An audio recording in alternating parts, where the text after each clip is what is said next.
Welcome. We are back, and this time we have the ever elusive opinion journalist, Greg Moore, and he's going to join us, and we're going to talk about a few things. And I wore this hat because he told me I should wear it. I'm actually going to switch back to the hat I wanted to wear. And we're going to bring Greg Moore on, and he can tell you more about himself, and we can discuss what we came to discuss today. Hello, sir. How are you? Yo, Stan, I'm great, my man. How are you? Listen, you gotta stick with the red hat, but I appreciate you exercising your authority over your own head. I love this, man. So tell us about yourself a little bit. Yeah, sure. I'm an opinion journalist. That means I get paid to tell people what I think about a lot of different issues, and I never take the easy way out. I'm always spouting off about something that matters, deeply to me. I feel like it's hard to pin me down on what it is I'm going to be writing about. It could be anything from sports to politics to race and culture, whatever have you. I've had a really varied career, right? Like I've had a range of experiences in journalism that leave me. I can tell any story, Stan. Like if you give me the information, I know how to ask the questions. Okay. I know how to find the thing that people are really gonna really want to be interested in, and I can tell any story. And I'm privileged to be able to do that for the Arizona Republic as part of the USA Today network. So opinion journalism is kind of like, is that a new thing? Because you notice that like channels like Newsmax, they have in their terms of service, opinion, which means it's opinion journalism. What's the difference between opinion journalism and journalism? Or is there a difference? So it's weird, man. This is something that we could talk about for a whole show. In some ways, the expression opinion journalism is an oxymoron, right? Because journalism, in some ways, it's supposed to be, right, a summation of the facts, and you're supposed to be able to get the information that you need to govern your life. But see, for me, that's too easy. Okay. Some things, man, are non-negotiable, right? Like racism is non-negotiable for me. And so if you're a racist doing or saying racist things, I don't feel like I owe you objectivity. I feel like I can just write right there in a story, that's racist. And I don't need to say racist said, comma, whatever, and try to justify it. And we all have our non-negotiables. And so for me, mainstream journalism, traditional journalism, capital J journalism, goes wrong when it tries to justify or legitimize or give crackpots a platform so that they can justify and legitimize some of the things that they're saying, some of the things that they're writing. There is a state rep in Arizona who was paid $5,000 by the Trump campaign. And this guy all of a sudden is a hey, the vote doesn't add up and we need to redo the vote. And I wonder about that. So for me, journalism is supposed to uncover that stuff. And if you call that opinionated, then that's something that you just have to deal with. So again, I'm an opinion writer. Okay. The part that comes into journalism is that I'm doing research. I'm talking to people who are involved in it. I am holding to account whomever needs to be held to account, rather than taking a position before the thing comes down and then trying to justify the position that I take. So if you look at what's happening in the US Senate right now, I think we've got a lot of senators who clearly have taken positions on, first of all, whether it was going to be whether the impeachment trial was going to be enforceable, whether they had jurisdiction over announcing the president, right? Yeah, a constitutional question. I feel like there were a bunch of senators who had that decision made up before the trial even began. And now I feel like as we go into the second phase of it, or as we're in the second phase of it, I feel like that's going to continue. And to me, that's a huge problem. So for me, an opinion journalist is somebody who adheres to the tenets of journalism. They're independent. They're separate from the things they cover. They afflict the comfortable and comfort the afflicted. Like they're doing the things that made journalism matter, upholding the First Amendment, these kinds of things. Investigating people who are abusing their power, asking difficult questions because the public has a right to know. That's journalism. It's just that by the time I'm done, I'm telling you what I think about it. So would my segments be considered opinion journalism? Because I'm out there. Your segments are considered comedy. Pure D stand up. But you know what, man? I think The Daily Show does journalism. I haven't watched in a while, right? But there have been times where, or what Colbert does, like there are Bill Maher. Whether you find it funny or not, right? That's on you. But there's comedy there. And there's no reason that you can't tell a difficult story in an interesting way. The stories that you tell, it's like, yo, this guy's driving like a maniac and he's going to get somebody killed. Your stories save lives. And I know that because you told me yourself. So well, you see those plaques on the wall back there? They ain't get there by mistake, baby. They didn't get there by accident. Anyway, so without going too far off track, and I do appreciate it, I just wanted to get some opinion as to why what opinion journalism is, because there is so many different aspects of it. And then some people, their opinion isn't actually fact. They just say, this is my opinion, and I'm a journalist, but people can't just differentiate between fact and fiction anymore. So that's rough. I've read studies that say that there's a problem in schools, and that's a problem with education, where kids don't really have a good grasp of a statement of fact or a statement of fiction. But I'm also led to recall a book called Talking to Strangers by Malcolm Gladwell. And Gladwell was writing about the differences between types of people and how those cultural clashes can create real problems in settings where people aren't aware or aren't prepared for how to deal with those cultural clashes. Those cultural clashes can happen within groups, externally, whatever have you. You get me to thinking about opinion journalism. And I think the most important thing opinion journalism can do is provide a logical, lucid, tangible explanation for really complicated things that so-called traditional journalism won't. Now, one of the things about traditional journalism is that they've always had columnists, they've always had opinion writers. And then also there have been newspapers that have completely been slanted. So they came at it from an intellectually dishonest way. But the thing to which I aspire is that I've got a lot of friends, family members who read the news and they have these reactions. It's hard for them to always express the thing that they know to be true in their heart. Okay. I find it to be of value to find that emotion, explain it, and then help people understand the dots that got connected to get to that place. So for me, I'm sorry, man. Yeah, opinion journalism is just it's just a different way. You're telling me what you believe. No, I hear you.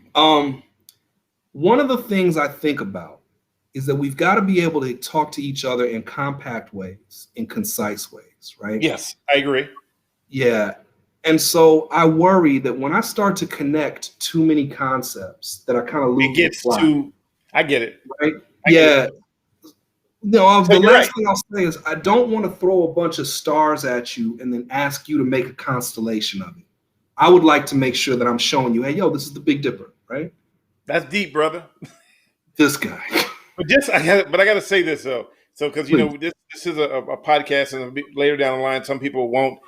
Will be listening to what we have to say. And when I mentioned about the plaques on my wall, those plaques, as you asked me about them before, are actually plaques of awards from law enforcement agencies, from LAPD to San Mateo County and different areas of things I've done, including one that was when I got apparently for the city of Foster City for being on the Education Bureau. So people can know what these plaques are I'm talking about. And they're behind me. There's about half a dozen of them, but there's more that I haven't even put up yet. But it's important that we know what that fact is, what you were telling me about it.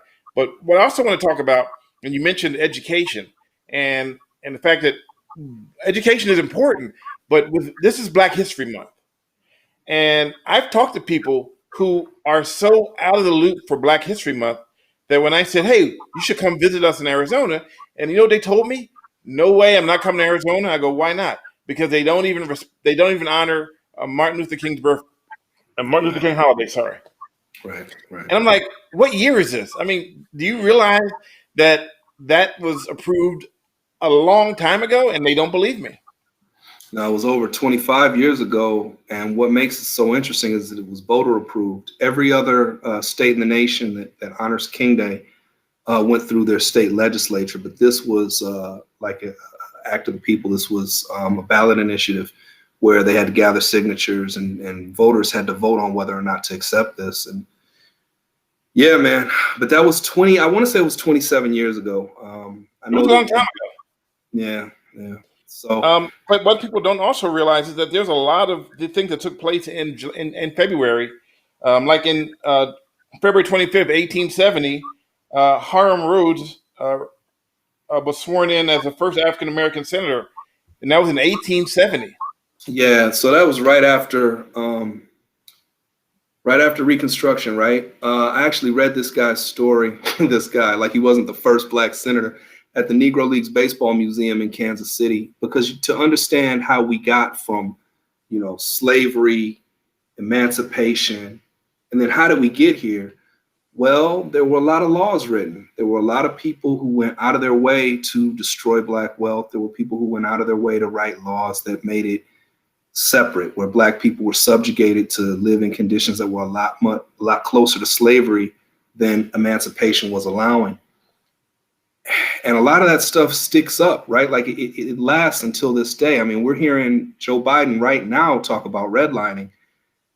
That wasn't a thing, and then it was, and that's what put black people in these compact, closed off places with no services, and you're stacked on top of each other with no hope, and that persists for generations. And it still goes on. Right? And it's sad when you think of it that way. And when you trace back the roots of it, really, there were laws that were written intentionally to, try to keep people down. Yeah. So you mentioned that, and I've had this conversation with people when I lived in San Francisco. And I said that, they said, well, San Francisco is so diverse. There's no discrimination in San Francisco Bay Area. And I go, well, you do realize that there is such a thing as socioeconomic discrimination. Sure. And they go, well, how does that work? Well, because in areas where you normally would get access to things, like quality education, like the Bayview, they put the light rail right down the Bayview, and they said to the city, to the people there, hey, we will hire people in the neighborhood to help build this. But in actuality, they never really didn't take it to the level where it should have been. Right. And so they were upset, and it goes on, and it happens, and you don't hear about it as much, but it does happen quite a bit. The thing that's frustrating when I hear that stuff is that you're right. It is not really a function of race at that point. It's mostly a function of, are you wealthy enough to not live where that's about to happen, right? And is your neighborhood organized enough to where you can write a letter writing campaign to try to get some things done a little bit better? And so again, like, man, Stan, there's so many layers of it to unpack. But for me, the frustration comes when you see that people who can't help themselves are being set upon by forces outside of them. I've had a really interesting life, man, but I was able to go to school with people who were of a different socioeconomic background than I was. I never missed a meal, right? Like, I did fine. My parents were fine. My grandparents were fine. I never wanted for anything. But a lot of my classmates were not in that situation. They weren't less talented than I am. They weren't less smart than I am, but I got better grades than they did just because I wasn't sleeping at my desk, right? Like, that, they should have had more access. You can't guarantee outcomes, right? Like, I'm not trying to guarantee a job or make sure that, you give somebody a boost when they don't deserve it. I'm just saying that sometimes things get really out of whack. And when they get out of whack, maybe we need to go in and whack them back into place. Like, it's just that simple for me, No, I agree with you. And how do we get things back into place? And we got to take a break in a few seconds. But, it makes me think about something that I posted on Instagram. And it's nothing to do with race. Has everything to do with a pufferfish. Okay. Wait a minute, pufferfish? So we're walking down the street, and there's a sign on the thing that says, help my pufferfish get famous. Make them fin. The word I'm looking for is a fin. Oh God, it's coming out of my brain. That's okay. Now we call it influencer, but he wanted to be a finfluencer. And I'm like, oh my God, I would, just post it just so I can give this guy some traction. And I go to the page, dude, and the pufferfish has 31,000 subscribers on Instagram.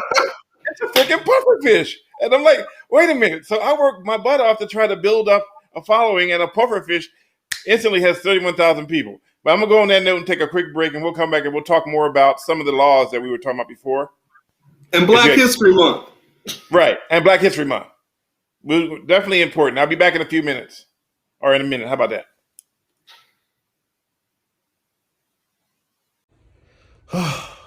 Been watching TV for a while.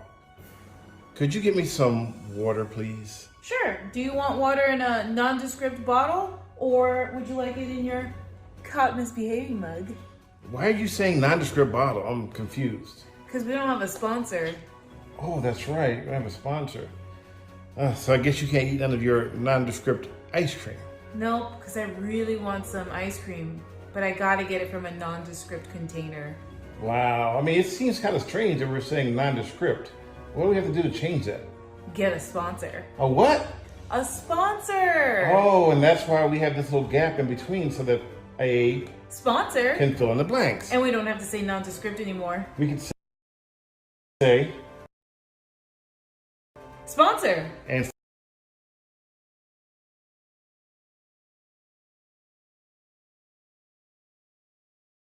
instead of nondescript.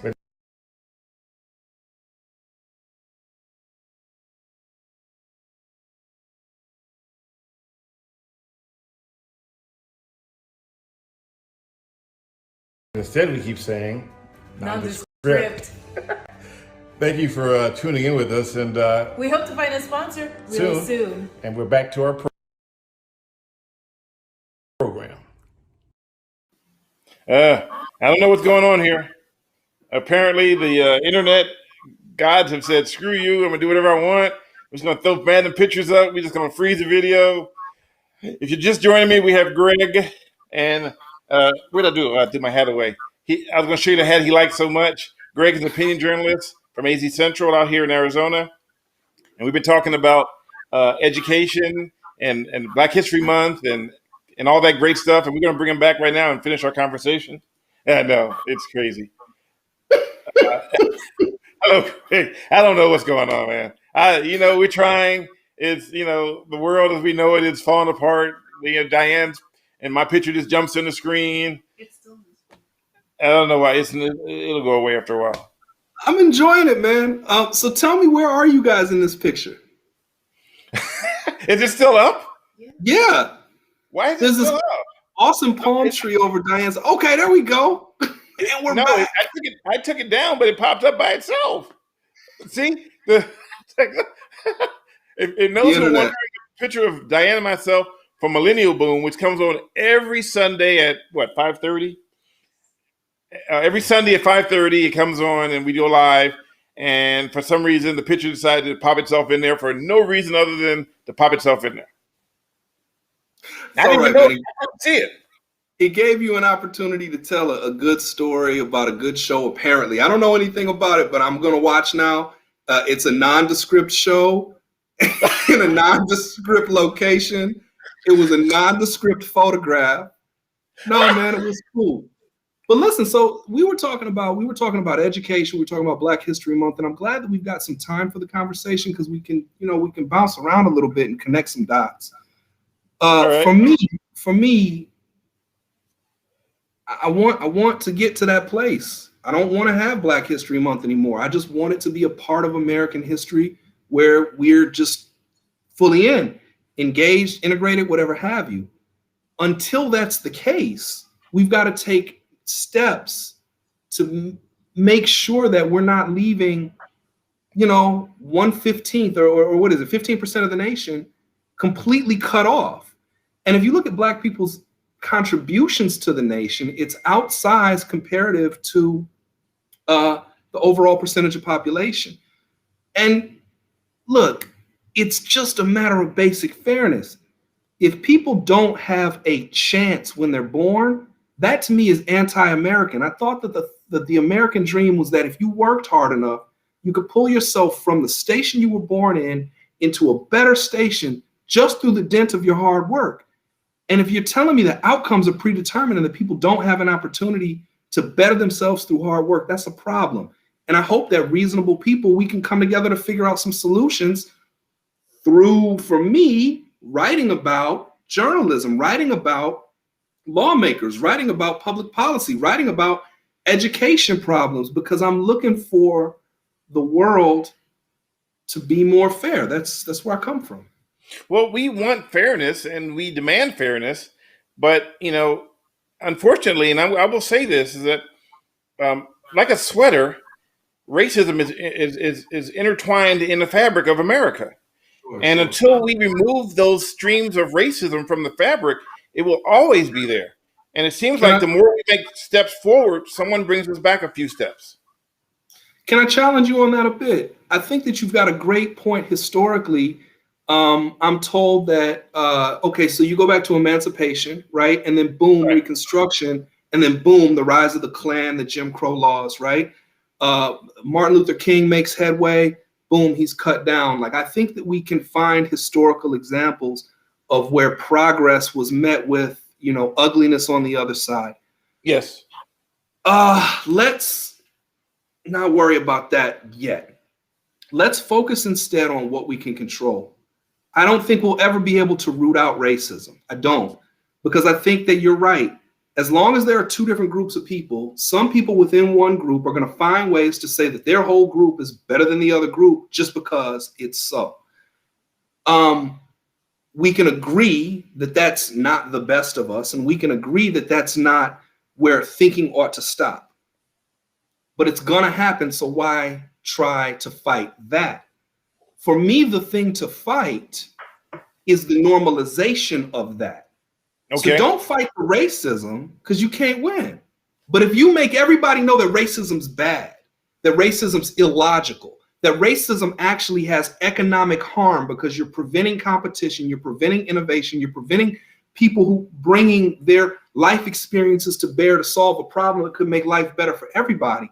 Explain racism in those kinds of contexts. Explain diversity in those kinds of contexts. If you can do that, that has the same function of quote unquote eradicating or eliminating racism, which I agree with you. You can't do it. So why fight it? Fight the result. So you're saying that we should go out and fight and say, hey, I know I can't control what I can't control, but I'm going to control it through economics my own way. So are you saying like offer businesses and, conduct, explain it to me deeper, because No, man, I appreciate where you're coming from with that.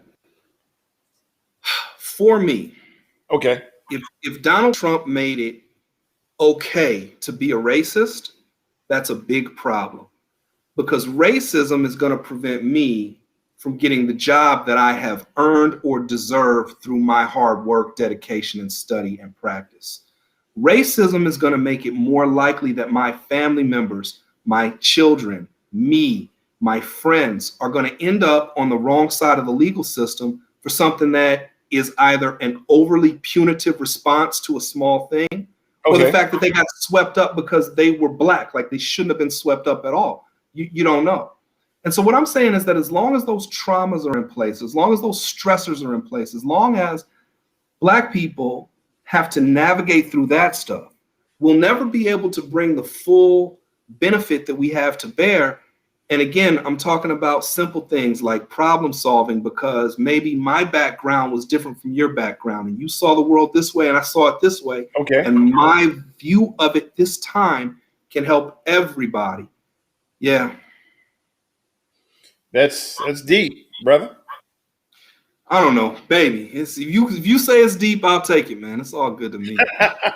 I'm just telling you it's deep. I mean, some people, how do you, some people are like, wait, I don't understand. Break it down to me in layman's terms. But it makes sense, what you're saying. And it has a lot of meaning behind it. But how do we get everybody on board? Sure. I think it starts with education, though. And I think that Black History Month really can help. So if you think about it in the context of like the American flag, well, why did everybody get all upset when Colin Kaepernick was kneeling? Because they had been taught that what he did was disrespectful. They were taught that the flag was a thing to respect. Well, what if from our earliest stages we are taught that other people are something to respect, that other people have different experiences, different lives, different cultures, and that doesn't make them inherently bad. What makes them good or bad is their later actions. But if they have the same opportunity as other people to be themselves and try to contribute, I don't see why that's a bad thing. So how does Black History Month contribute to that? If you watch the news or you watch TV, or if you are just in the world, okay, and the only examples you see of Black people are when they're the bad guys. Go back and watch a Clint Eastwood movie from the 70s. It happened a lot. I mean, really, wasn't the opening sequence of Dirty Harry him, Clint chasing down some random Black guy who committed some random crime? The Black guy always died first. In the movies, right? In the horror movies, right? The Black guy dies first in the horror movies. If all you see of Black people are that they're either criminals or bumbling idiots or, perhaps athletes who are wrongfully written off oftentimes as bumbling idiots, well, he's strong, so he must not be smart. That's silly. If you can use a dedicated time and space to say, these are the contributions of this group of people, thereby humanizing that group of people, thereby creating empathy for that group of people. Maybe somebody from a different group walks into a room, a Black guy walks into a room full of white people, and the white people that you see don't automatically reject this person as an outsider because they are empathetic, because they've learned empathy throughout their training. Okay. And it starts where it starts. Maybe it starts in schools, maybe it starts in churches, maybe it starts in your house with the kids you see. Maybe it starts in community groups. Maybe somebody who took all of that Black Lives Matter money and got donated from corporate America and they threw $1 billion at all these organizations. Maybe somebody will take that program, create it, and then maybe that can add. But there's no one point of attack when you're talking about something as insidious as racism. Let me compare it to diversity a little differently, and I'm going to use an example I've used before. Alyssa Milano was a baseball fan. She went to the ballpark. She wanted to get a Dodgers cap. Okay. She couldn't find one because it was pink. I had the same problem. I was getting a job at the Kansas City Star, and I wanted to get my lady a Kansas City Chiefs jersey because the interview went so well. I think we're moving to Kansas City. But I couldn't find a Kansas City Chiefs jersey in her size. And I really need to stop saying that. I need to start saying a Kansas City football team, because then maybe we can deal with that too. But the Kansas City football team jersey that I bought her was pink and white. And the Kansas City football team wears red and yellow. Alyssa Milano found this same problem with the hat. Now, for me, I was like, whatever, nothing I can do. I'll buy her the pink jersey and keep it moving. Alyssa Milano said, I'm creating a women's wear line. I'm creating a line of women's clothes that are cut and bedazzled and have embellishments and flourishes, only it's going to be team apparel in the actual team colors. And it's a business generating God only knows how much money these days. I'll give you one more example. If you don't like something, you create something that is, if you can't find it, then create it. I mean, that's the fabric of America is, capitalism. You find a niche and you build it up. But it reminds me of a funny story before we take a break again. Sure. And the funny story was, I'm in Las Vegas. This was a long time ago. And back then I was, a little bit more stouter and had a shaved head and didn't have all the, and it was everything. And the lady comes to me and she goes, excuse me, sir. A little old lady. She goes, are you a football player? And I said, no, ma'am. I work in television. And she says, oh, that's nothing to be ashamed of, Sonny. I'm like, no, I don't make TVs. I work in TV. And she assumed that I sold television sets. And it just made me laugh thinking about what you were telling me. I've got an example for that too, but I don't want to take a long story and get us out of break. But they tried to send me to the players' entrance once when I went to cover a Arizona Cardinals game. Well, hey, I bet you, man, you can be a baseball player. No. So that was I had an experience at a baseball game too. So the football game, they tried to send me to the back, but at a baseball game, I'm sitting there next to a lady in the stands, and she asked me, did I play for one of the teams? I'm like, I bought a ticket, same as you. I'm sitting next to you. You know what you should have done? You could be like, Greg, the football player, and you could be like, "Oh yeah, yeah, I'm here to play football right now." And then you can, right in the middle of the huddle, you can start to philosophize. Delay of game. Delay of game. Coaches be calling timeout. Right, the coaches be calling timeout. Pop up. Hey, coach, the quarterback's pontificating again. You know, I tell people you can't spell pontificate. Don't use it in a sentence. I'm just messing with you. I know you can use it in a sentence.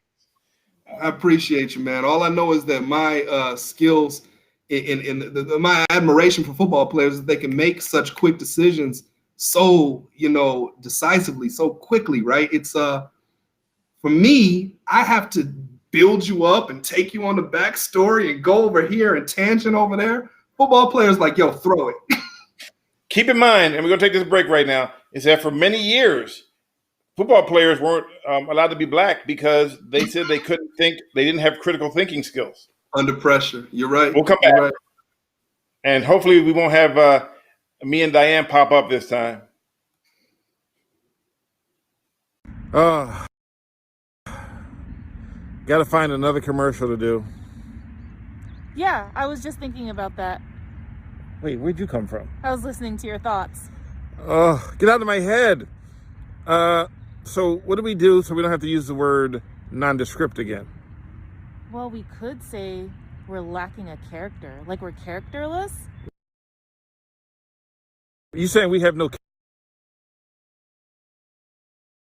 character? I'm saying we need a sponsor. Oh, but we can't. But characterless sounds like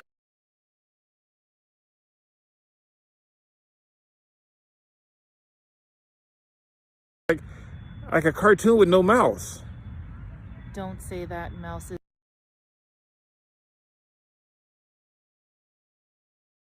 name. It's not sponsored.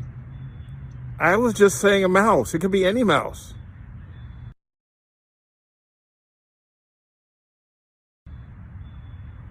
What are we gonna do? We need a sponsor. All right. If you can hear our voices, we need a sponsor for our podcast. Is that better? That's better. All right. Thank you. Bye. Well, nondescript. I got the script mug here. It's a Caught Misbehaving mug. You can find it on our YouTube channel. You can click the link in if you want to pick up a mug or a hat or something. It's great for holding water or coffee. Hold on, man. Hold that up to the plate. Hold that up a little closer. I gotta see it. Oh, wait, you want to see it? Hold on. Yeah, hold it a little closer. There we go. Okay, the same logo as the hat. I'm with it. And then on this side, I got water in it. I gotta be careful. I don't mess up my laptop. I'm with it, man. I like the character. If you're joining us, this is Greg Moore, opinion journalist, and very intellectual young man, and smarter than me by a long shot. But he wasn't that smart for you to come on here. Your wall got stuff on it. My wall looked like that, so I don't know. I can't claim smarter than anything. Bro, you just don't have it facing on the right wall. You probably got all kind of stuff on your wall behind you. Don't yeah. That don't mean nothing. It ain't no thing if it ain't got that swang. I feel you, man. Listen, you were talking about Black History Month, and you were talking about if you don't see something, you should build it yourself, and how American that is, and how valuable that is to the forming of the country. It reminds me of a Black History Month story that I'm told that people don't know. Reuben Foster started the Negro National Leagues 101 years ago now. It started in 1920. Reuben Foster was looking around like, yo, I'm the best pitcher that there is. I'm so good that they're having me teach my screwball to these other pitchers, including Mordecai Three Finger Brown. And I went head to head with Cy Young, and they got a whole award named after that guy now. But I gave that guy the business when we went against each other. But when he got to the end of his playing career, he looked around and he said, why aren't there any Black teams and leagues? And why isn't this better organized where we do have them? And so he got together Black businessmen and some white businessmen from Kansas City, Detroit, St. Louis, Pittsburgh, Chicago, All of these cities that were right there in what was then a thriving industrial areas, the Rust Belt now, brought them together, and they hashed out an agreement to have an 8-team league, the Negro National Leagues, and that was the birth of Negro League Baseball. And they had black general managers, black team managers, black coaches, black ticket takers, black people at the arenas, at the stadiums, black umpires. And they would draw attendance that could rival any so-called Major League Baseball team to the point that some black games, black teams were played in like Yankee Stadium because they could afford to get that venue, right? That gave birth to Henry Aaron and Willie Mays. And listen, man, 100 years ago, somebody looked around and said, there's something that I wish that I had and I don't have it. And he got together like-minded people and he created it. And that just speaks to the purpose of Black History Month. That speaks to the humanity, the integrity of Reuben Foster to make that decision. Like, this is a thing, right? Do you think it waters it down, though, when you build a franchise and then a major conglomerate comes along and sucks it up and throws $1 billion or somebody and says we want it, but then in the process, it doesn't have the same impact as it had before? I grew up with a lot of people who talked about schools. They would talk about integration. They would talk about when they were small, they had black teachers and black principals and black lunch ladies. And that gave them a sense of themselves because they knew that they could move through the world and have a place. And then when integration came, every black principal became a third grade teacher. And all of the white principals ended up being the principal of the school. And every, 8th grade math teacher started teaching kindergarten, sand, Play-Doh. These were the stories I heard growing up. And so if you look at what happened to the Negro Leagues, rather than bring a whole team into the major leagues, and rather than the Dodgers using the Kansas City Monarchs as their farm system, as their farm team, they just started poaching talent. And people know where the best is. And so people, if they know that black baseball is second-rate baseball, that's just going to be what it is. And black baseball is going to die a slow, painful, agonizing death, which is what happened. If Major League Baseball had done a better job of making sure that black managers had a place on the bench and black pitchers had a place on the mound, and that your slap hitting utility infielder could happen to be a black guy, it didn't have to be the best player on the team, I think that would have served communities better. I think that would have served equality better. I think that would have created a better pipeline for black baseball to this day. So I think that integration is a laudable goal, but I think that we've seen really poor execution of it in a lot of areas. So here's a question I have, and this is what I observed, and maybe I'm wrong. You've been doing sports longer than I have. Okay, I don't do sports at all. So this is clear. But low bar. Huh? Low bar. So very low bar, yes. But I remember that a long time ago, it looked like baseball teams had black players. I mean, when I worked and I covered the Dodgers as a photographer, and you meet these really dark-skinned players, and you're thinking, oh, wow, look, they actually brought in some black African Americans, but then they don't speak a bit of English. They're like from Dominican Republic or somewhere like that. And it's like, so, I mean, I know they're still dark and they're still considered, blacks, but it just was, to me, seemed like, were there no blacks available in America that we had to go get them from other states? Or, I mean, this was me growing up going, what the heck's going on? Because I remember my first interaction was, I guess, Sammy Sosa. And I don't know I don't know his history, but I remember Dodgers, he was playing against the Dodgers, and he came out with a cup of coffee, and before he went out in the stadium, he threw water. I mean, he threw the coffee over his shoulder and then onto the field. And it caught my attention, like, why did he do that? And they said, well, that's part of his ritual. But I didn't, but he had a really thick accent, and it threw me off a little bit. Ball players are goofy and superstitious, right? That's fun. I'm okay with people being from different places. I'm okay with different cultures. I understand. Yeah, no, if the best pitcher in the world is from Japan, bring him over here, because I want to see what Aaron Judge can do with him, right? I want to see what the best of the best going against the best of the best looks like. But I do think it's really suspicious when Black people have had such a historical connection to the sport of baseball, and when Black people have had such an outsized presence in American athletics and world athletics, that all of a sudden they're not in this space. It makes me wonder whether there's unconscious bias or whether there's even conscious bias, like they just don't want Black people around. I started asking some questions about this, and I heard from some ball players that were talking. I was watching a video that MLB had produced, and as a ball player talking about his rise through the minor league system, and somebody had written I don't know, a racist message on a baseball, said something like, "Hey, Black guy, learn to swim," or something to that effect. Learn to swim. Learn to swim. So he took the ball and he's going around and he's showing it to all of his teammates and he's saying, "Who did this? Did you do this? Did you do this?" And none of his teammates would cop to it. Not a one. And nobody ever snitched either. Nobody ever turned around. I shouldn't say snitched. Nobody ever turned around and said, "I'm going to be the whistleblower. He did that racist thing and I know about it and I'm going to put a stop to it." And I wonder if baseball just doesn't need more diversity training in its earliest stages. I wonder if baseball doesn't need to do more to show Black people that there's a space for them in the sport. So if you think about the lack of Black managers, I think last season there were only two. It was Dusty Baker and Dave Roberts. Curious then that one of the only two wins the World Series. Oh, right. So you mean it's true? It was abbreviated World Series, but okay. No, the series wasn't abbreviated. The season was abbreviated. It doesn't matter. Look, a World Series is a World Series. I ain't win one. You ain't win one. As long as they didn't cheat like the Houston Astros, we should recognize that for what it was. They're cheaters. Stan, hey. They're pumpkin eaters. They're cheaters. They cheat. You just went on the record with that, right?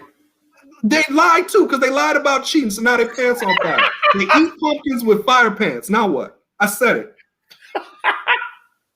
I had nothing to do with that. That's on him. No.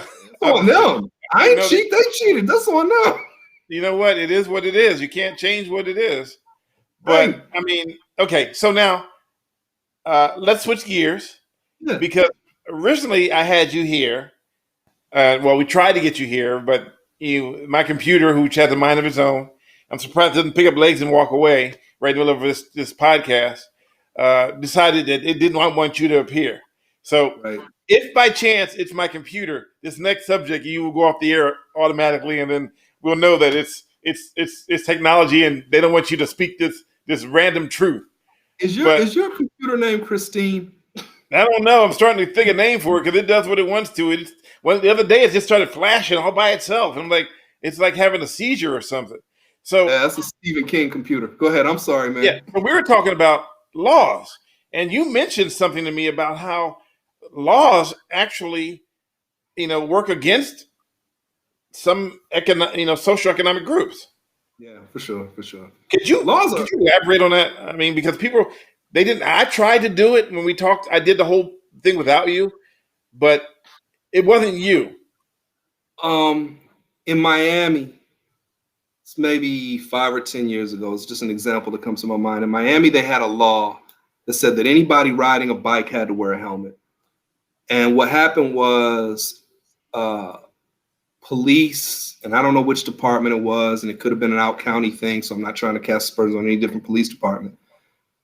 But the only people who were getting cited for this violation of not wearing a helmet were poor people in a really specific neighborhood. Now, it was a drug hotbed, so they were trying to get drugs out of there. I understand that. But the law had a disproportionate effect in that only Black people, and only poor Black people really, were getting struck with this particular law. So they had to change it. You either got to enforce it evenly or you got to get it off the books. I'm trying to think. There've been housing covenants, right? So if you look at Chicago right now, I talked to activists who've tried to work in and around Chicago to try to make some things better. What you have is a situation, they call it redlining, which basically was the effect of some real estate. Yeah, the real estate conglomerate literally drawing a red line on the map and saying we can't. Right. Black people must live in this area. They can't buy real estate outside that area.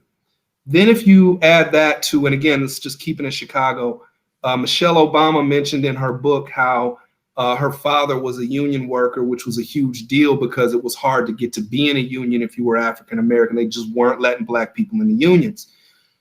So now you can't earn as much, you can't get steady income. And then if you did earn as much and get steady income, you couldn't buy a house in a nice neighborhood, good school district, nice space, good parks, that wasn't actively being neglected by the city. These are laws, these are restrictions that were put in place that created the situation that people found themselves in through no fault of their own. And right. I don't like laws like that, man. Or you look at education funding, right? Like a lot, they tie the amount of money a school gets to the amount of income in the neighborhood, which in some ways makes sense. I mean, parents should be able to fund their children's education however they want. It's their money. Right. But if that's a public education, it seems really unfair to me that people in one part of a given state are going to be funded at a level that's way different than people in another part of a given state, especially when that's tied to something like a zip code and you're only like a couple of blocks apart. It just doesn't feel like the best of us, right? And it feels like you can point to an actual harm. And again, as a journalist, I just want to solve problems. Like if that's a harm and I can point to the harm and say, we should do something about this, I'd like to. Yeah. Now, I've always believed that whenever there is a new law written, we should go back and find an old law and figure out if it's worth keeping and get rid of it. Yeah, but that's a cool way of thinking of it, man, because that reminds me of the law that we talked about in Virginia. There was a law that basically said it was illegal for two unwed people to have sex. Even if they were both adults, even if they're both consenting, it was illegal for unwed people to have sex up until like 2 years ago. One of them, I was involved with a story, I was working with reporters in the Western United States, and we had a guy in Honolulu. Well, in Hawaii, it was legal for police officers to have sex with prostitutes as long as it was in the course of an investigation. Right, and so that leaves all kinds of room open for abuse. And what really made it bad was that there were advocates on law enforcement side saying, no, we need this protection. Don't take that away from us. We need it. Really curious stuff, man. So there are laws that they get on the books, man, and they stay on the books. And I'm with you. We need to have some sort of department or some sort of people kind of combing through every so often and trying to, these are the laws we need to nix. That. Well, in Boston, you can't have a gorilla in the back seat. Come on, dude. Where in the world would a gorilla in the back seat of a car come from? Listen, man, that's a good law. Are you kidding me? You see that gorilla rip that lady's face off a few years ago. We don't need that. So you can have him in the front seat, but you can't have him in the back seat. You're saying you agree with gorillas in the car? No, I'm just wondering, why would you even have... That's like one guy said you can't have a lion in the movie theater. Come on, dude. Who brought a lion to the movie theater? Listen, nobody, because there's a law. That's a good law. But wait, you have to think about something, though. The only reason why we have laws is because somebody did something really stupid. So they brought a lion into the movie theater. The lion ate somebody, and then they said, time out. We need to make a law. No more lions. And here's another good one. Look this one up. There was in some country way out here that there was a dead whale floating in the ocean. So somebody had a great idea. They said, you know what? We are going to have a cruise ship go out to the dead whale so you can watch the sharks feed off the dead whales. They had to pass a law that says it is illegal to take a boat out to a dead carcass and stand on it to watch the sharks feed. Come on, dude. Come on. That's the reason why Earth will never be invaded by aliens, because we have this stupid stuff. I was going to say, if not for these people, you wouldn't have such an amazing platform, right? Like, we need these people. I mean, come on. It's like when you get a blow dryer and it says clearly, do not blow dry hair while taking a shower. Yeah, that's rough, man. The things that you got to warn people about are the McDonald's coffee, the caution is hot. I'm with you. But for me, man, I'm afraid that if we leave that job to, say, groups like ALEC, right? The American Legislative Executive, no, the American, dang it, what does ALEC stand for anymore? legislative, doesn't matter. The point I'm making is that this is an organization. Is it Alec? Stan, I'm lost. I'm all over the place here. Okay, Let me so while you're thinking about it, yeah. While you're thinking about it, we're going to go back towards Black History a little bit because we got a little bit off track, but it's okay that we did that because we had a great conversation. But go ahead. I think you got it now. Yeah, the point I'm trying to make is that we shouldn't leave it up to partisan organizations, groups that are out there, pushing an agenda to do that scraping. I think it's in everybody's best interest to have a nonpartisan institution sort of do that work. So forgive me for the brain fuzzies. It's okay. But you remember a conversation you and I had, and I didn't know if I should repeat this conversation, and I told you about it, and I said the reason why we were where we were on January the 6th, and I told you my personal take on why we got that far. Bring me back. Catch me up to speed. About the lash over. I blamed the reason why we got to January 6th on Obama. Go ahead. No, tell me again. I blamed Obama for what happened on January the 6th. And this is you and me talking, so people don't think, oh my God, he spread that out there. And the reason why I said that is because the day Obama was sworn in, there was a backlash against people who were against a black man being a president of the United States. Mm-hmm. And some people called it a white lash. And so the white lash was that, okay, when he was out of office, they went after the polar opposite of what, in their opinion, Obama was. And then the polar opposite would be Donald Trump. So basically, everything that led up to January the 6th, I mean, we blamed Obama for everything already. But I'm just saying that if you look back, the day he was elected, I mean, he didn't do it. It wasn't his fault. He didn't, realize that he was going to cause this backlash to come, 12 years later. But it still happened. And I told it to friends, and they're like, no, I don't. And then they go, wait, that doesn't make sense. Because the backlash, the white lash from electing a black president carried on until the day when it was like, okay, we're going to we're going to vote a new president. And no, because it wasn't politically correct to be a racist for a while. You were hidden, your racism was hidden. And it was done, again, back to what we said before, social economics. So then all of a sudden, it became okay to be a racist, and you can say the N-word without rep. You can say grab the woman by the, the crotch without, it being, and people would go with that. And then all of a sudden, I will say this, that our biggest issue that I had was that we were so caught up in everything going on that it got to the point where we got what was called a cancer culture. Everything was canceled if you said something wrong. And when Donald Trump came in, he basically said, hey, say what you want, no more cancel culture.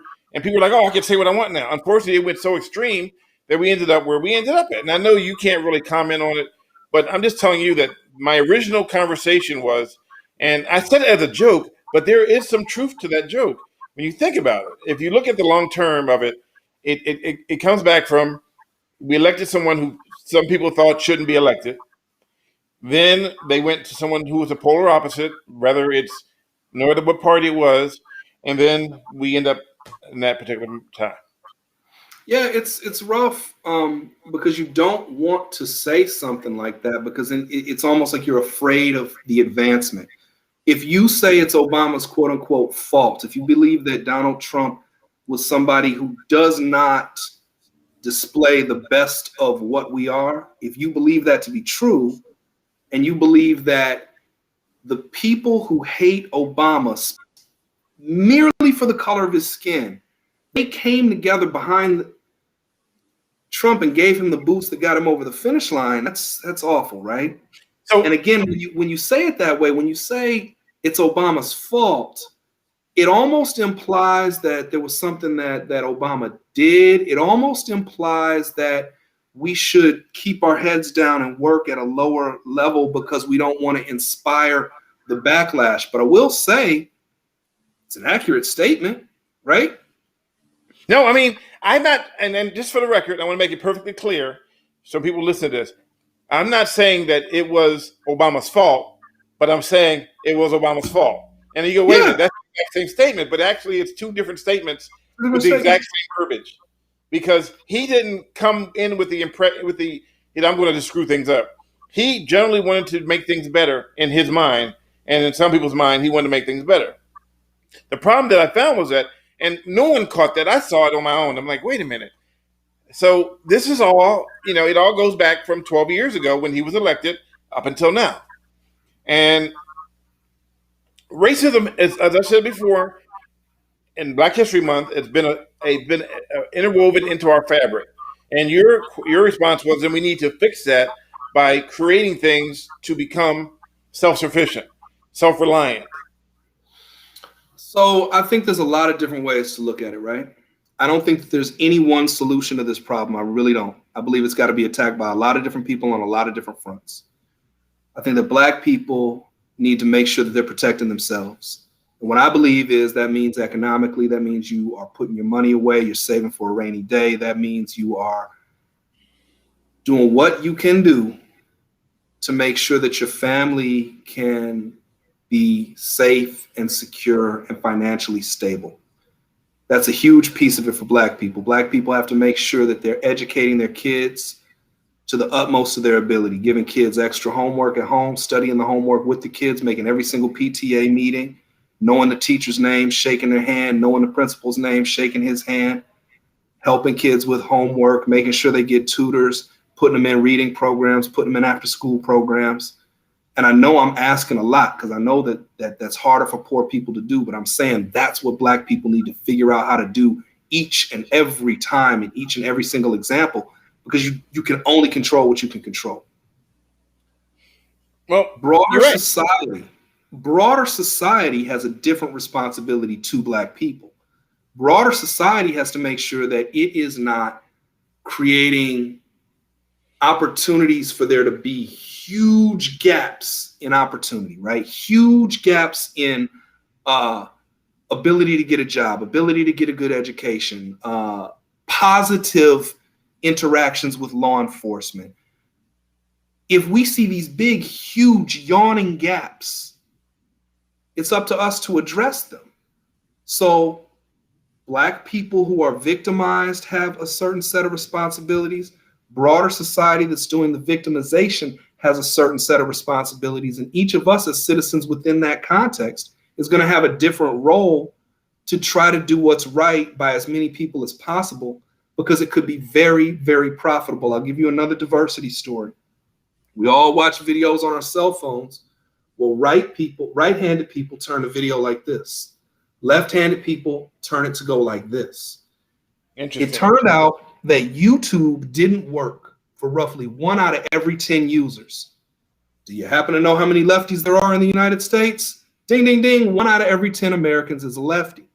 So because Google didn't have a left-handed developer in the room, there was an oversight there. And that oversight undermined their product, which undermined their ability to earn money. Because if somebody else would have come out with a different app that actually worked both ways before Google did, they would have gotten the market share. If only because lefties wouldn't be complaining about it left and right. It wasn't like they were going to just only sell it to lefties. So what I'm saying is that diversity, when done well, is profitable and beneficial for a whole lot of people. Alyssa Milano's baseball hat company, baseball apparel company, probably got a lot of employees, probably got a lot of people who've developed spin-off businesses and ripped her off. Same thing with YouTube. The solution to racism, right? The solution to racism is to fight the normalization and to prevent yourself from having to be a victim of the system. So if that means you go get your own job, you go get your own job, right? If you can do that, then you're not a victim of the system. If that means you're afraid to drive, get an Uber, walk everywhere, you have a responsibility to yourself, but then broader society has a responsibility to you too. You bring up a very strong point, and I know we're supposed to be wrapping up very shortly, but I just noticed that some of the comments, like Tony on Instagram, on Twitter, he's actually on Periscope, and he wrote, "Cancel culture and racism are both bad for any culture and everyone, and everyone needs to be part of the answer." And I have to agree with him on that one. And also, a while back, one of the very first podcasts I had was a guy named Quincy Ruffin, who dealt with implicit bias. And he mentioned that implicit bias is in everyone, including law enforcement, which creates that problem as well. as to if they're implicitly biased, then that can cause a problem with. And it was a thumbprint of society that said in the areas where it had the implicit bias, there was a lot more law enforcement related shootings. So So everything is interwoven, and it's glad that we had this conversation. And I mean, I don't know how much time you have, but I mean, if you want to keep going for a few minutes, we can. But I know you have a busy schedule. But I appreciate it, man. I can give you 10 more minutes, no problem. I can give you 10 more minutes without an issue. Okay, so I mean, dude, what I'm gonna do right now is look at some of the questions that may pop in if they do, and if it's something worthwhile, I will present it to you and see what you think about it. But Sure. a bunch of people are still here. Okay, and just so you know, people are here on Twitter, they're here on YouTube, they're here on Instagram. No, not Instagram. Twitter, which is actually Periscope. Twitch. I'm not gonna say tweet. I'm not gonna say candy bar. I always say the candy bar, dude. Matter of fact, Betty Roberts has been trying to get Twix to sponsor it because I keep saying the name Twix instead of Twitch. You can't say the name of the mouse, man. The mouse isn't a sponsor. Look at you. Okay, you win. You win, brother. So if anybody has a question, so Tony wrote, keep having the conversation on Black American racism. He said, thank you. He wants to keep this conversation going. And I think it's a conversation that needs to be keep going. We don't talk about it enough. And I wanted to, as a matter of fact, one of my guests I'm going to have in the next week or so is the guy who wrote about Jackie Robinson. So we're going to continue this discussion for the rest of the month and different things. But is there anything that you can think of right now that's like, it's sitting in the back of your head going, I got to say this before we hang up? Read the whole story, right? Don't just get it off the TV. Don't just get it off hearsay. Don't just get it off of Instagram. Read it, right? Because the journalists put money into that, or put time and effort into that.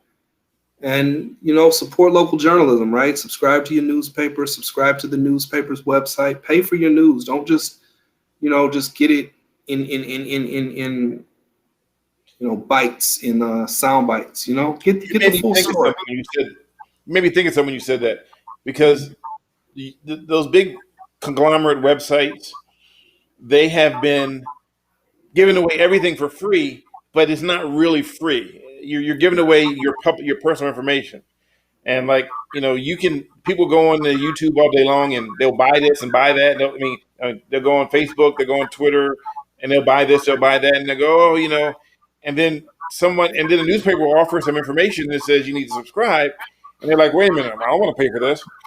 So they start searching over trying to find the information for free. If the service is free, you're the product. It's always, nothing in life is free. No, I think, man, the thing for me, I worry about people not having time or not really knowing how to manage their time. I worry about people's attention spans. I worry about a lot of different things, but I think that there's value in having a top line understanding of the information, but there's real value in doing that deep dive.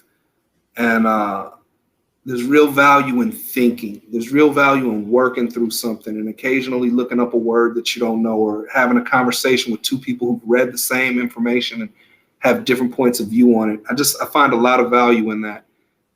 And anyway, the newspaper subscriptions, and it's not like they cost all that much. You're talking like a couple bucks a month. But for me, I'm very biased on that. Opinion journalist for sure, but I'm very biased on the value of local news. Just look. There are people out there making decisions with your money, right? These are taxpayer dollars. A third of my paycheck is gone before I ever even. Where'd it go? Well, it's in the taxes. So now I want somebody watching those dudes and women to make sure that they're allocating my tax dollars in a way that I happen to agree with. Because if they're spending my money and it's my money, I should have some say in where it goes. And to me, journalism is where that process starts. I'm not going to every student body government meeting. I'm not going to every city council meeting. I'm not going to every school board meeting. I'm not going to be that politically engaged. I've got TV to watch, but I need to know that my journalists are watching it, right? I need to know that the people who understand this stuff are able to explain it to me in a concise way so that I can make the decisions that govern my lives. Again, because we're talking about my money. So here's a question that was brought up again. This is on Twitter, Periscope. Can you make a recommendation to any websites that you think or any articles that would be really good for Black history, USA Black history? I mean, I know there's so much out there, but anything that pops off the top of your brain. Yeah, so USA Today, my organization, has a cool tab that you can navigate to. It's got 1619 information. It's got, Black history stories. Like, it's not hard to find. There's a whole vertical for stories about race as it pertains to Blacks in America. That's an easy one.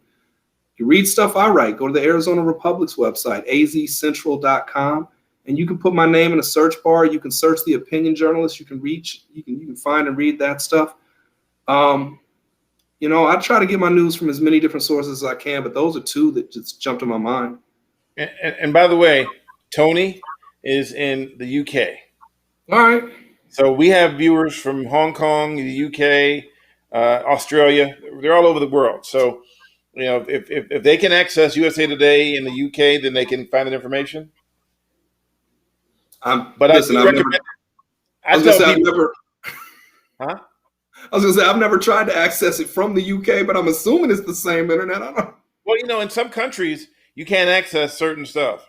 Yes, this is true. Yes. So I also say Google is your friend. Google USA Black History, United States Black History, and you'll get a plethora, if I'm using the right word.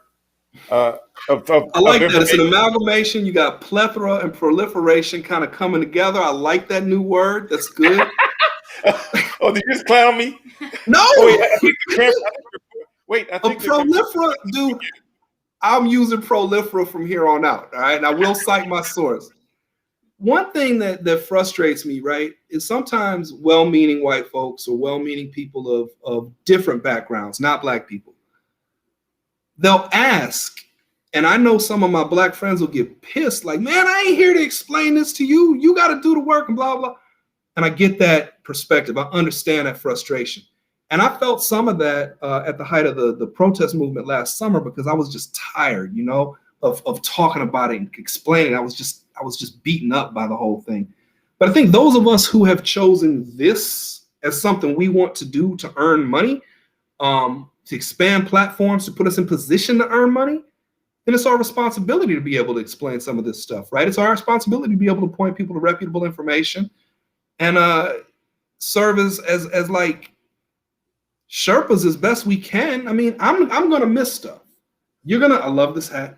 You're gonna explain stuff that I won't explain. I'm gonna see things that you won't see. It's like, that's the way it works. But I think we have to be willing to have those conversations. Not everybody though, but just us, because we chose this. I put my hat back on because we're about to wrap up. But all right. But I love this hat. We found this out in Bisbee, Arizona. And it was this was like years ago, like maybe a year ago we found this hat. And it was just so funny. And I got so much slack from wearing this hat because, first of all, people thought it was a MAGA hat. Yep. And then the other people thought I was disrespecting the president because I had the hat on when it was just a hat. It's just a hat. I'm going to take a knee before that hat, though. So I'm going to leave on one final note. The other day I like to hit up, what do you call it? Vintage shops. Sure, yeah. You find vintage. And if you go to Arizona, for some reason, there is a huge amount of Jim Crow era type paraphernalia. Yeah, if that's the right word. Now, I didn't know about that. I've never seen it, but I'm listening. We found buried inside one of the stores, worth close to $900, a cookie jar, a Mammy cookie jar from way back in the 40s. And so it's like crazy that you can find this stuff out here, and it's like readily available at a lot of the vintage stores. And I asked about the Green Book, which I'm trying to find, and the lady says to me, "Oh, we won't have that kind of stuff out here." I'm like, but then you have the Mammy jar up in the corner, so you clearly do. So it makes me wonder whether there's not some rich Black people out there who could put their money together and hire up a team of people who go from vintage store to vintage store, just buying all this stuff up. We could just have like a mass funeral for it, just put it all in a big dumpster, right? it'd be an economic stimulus because you'd have teams of people working in every little neighborhood, right? Combing through. It'd be good for the racists because the value of the stuff that they have would shoot through the roof because there'd be less of it. So I think the racists would get behind this movement too. The antique shop owners, they would be all about it because they just want to sell it, right? They just want to sell it. All right. Well, you know what, Greg? It's 5:10. We're way past our normal time for doing this. I just wanted to say that I know we couldn't have you last time, but we have you now. And it turned out to be an incredible conversation. Even if I made up words, and even if I made you uncomfortable for a few seconds, I saw the sweat rolling down the side going, no, he didn't just say that. You're like, I want my job when I get done. But you know me. I mean, it's just, I try to tell people to come on and contribute to the podcast. You go to anchor.fm/avoid earth. You can contribute 99 cents. Or up to $9 is up to you. But, that's the whole thing of trying to keep this thing going. But having people like you on here who tend to have a very good take on things and a gentleman at the same time. And I want to say thank you from the bottom of my heart for coming on here. I know you have more important things to do than to talk to me. But, just so you know, you can tell your friends this will be available on Apple Podcasts, Google Podcasts, and you ready for this? Spotify, and a few others. Listen, man, I want to say thank you for having me on. I kind of needed the break. I've been dealing with a really good friend of mine died of a heart attack yesterday. He was 37 years old. He was one of the best football writers in the country. His name was Therese Paylor. And he and I, man, we used to spend a lot of time together. Just like talking about the job, talking about being great, talking about being life. He was a real friend. And Pedro Gomez died a couple days ago. He was 58 years old. And I didn't know Pedro nearly as well as I know Therese, but Pedro was good to me, man. I had to go on TV once, and Pedro said, send me a picture of the clothes you're going to wear. And he approved my outfit, right? And why did that matter? Because I was super insecure about what I might look like or what I might be saying or what I might be doing. And here's this guy who's reached the pinnacle of our profession, who was kind enough to be good to me when he didn't know me from a can of paint. So I've lost two people who were very important to me in the last couple of days. And I just want to say thank you for this conversation. It felt good to laugh. It felt good to just talk to somebody who's got sheriff badges on the wall and 2 hats. I mean, this is my dude. Hey, I got to wear a bunch of hats, bro. Hey, I got a whole. Hey, dude, you can ask Diane. I got like 100 hats, man. I can wear a different hat for every day of the week. I love it, man. I love it. I'm gonna have to get there soon, man. My hat game is not tight. I got to get this together, man. My hat game is on legit. I just made that up too. It's on fleek. Listen, the point is, I'm gonna hit you up for hat lessons, man, because I'm only just now in a phase of life where I'm responsible enough to not leave the hat on whatever chair I was sitting, right? So, like, I feel like I can do this. I haven't gotten that responsible yet. Dude, I haven't gotten that responsible yet. I'm still learning where the hat placement is. I got hats. Dude, what's that song? I got zip codes. I got hats in every zip code or something like that. Yeah, I got area code and different area codes. You got to keep working on that, man. That's not good. that's not good. Listen, man, I'm gonna log out, man. I'm gonna log out. Thank you, Stan. I really appreciate the opportunity for this, man. Thank you, man. Thank you. Thank you very much. Thank you. So we want to thank Greg for showing up. And if you don't know about this, we do this every single Wednesday at 6 p.m. Eastern time. And then it's actually located on, you can find it afterwards. We want you to go to YouTube, and you can watch on YouTube if you want to watch the video version of it. But if you want to watch the audio version, why are you laughing so hard? She's over here laughing at me. If you want to watch the audio, listen to the audio version, it is on Spotify, Google, Podcast. She's making me laugh. And Apple. And if you go to Apple, give us 5 stars if you like it. Again, we're here. And if you want to help us out, if you go to anchor.fm/avoid earth, you can donate to the podcast to keep this thing going so that we can have it every week. We do appreciate that you showed up, and we know we have our regulars. And thank you very much. And we're going to say good night.